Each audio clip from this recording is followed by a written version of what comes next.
गांव के दिल में सत्यनारायण अपने विशाल खेत के बीच में खड़ा है, जो उसकी असीम संपत्ति का प्रमाण है।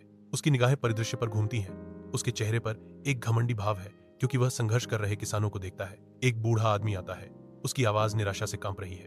कृपया महोदय, मैं आपसे विनती करता हूं, मेरी बेटी की शादी में मेरी मदद करें। सत्यनारायण तिरस्कार से मुस्कुराते हैं।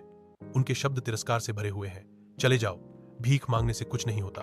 काम करो और अपनी जीविका कमाओ। बूढ़ा आदमी घुटनों पर बैठा रहता है। उसकी आंखों में निराशा और अपमान का मिश्रण झलकता है। जैसे ही सत्यनारायण मुड़ते हैं, सत्यनारायण दूर चले जाते हैं।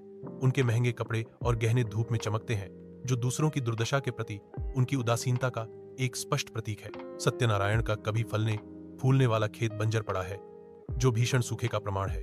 उसका घर, जो कभी समृद्धि का प्रतीक था, अब जब्त खड़ा है, जो उसके पतन की एक स्पष्ट याद दिलाता है। निर्धनता में कमी के कारण सत्यनारायण सड़कों पर भटकते हैं। जो अपने पूर्व स्वरूप की छाया है, वह उन लोगों के पास जाता है जिनकी उसने कभी उपेक्षा की थी।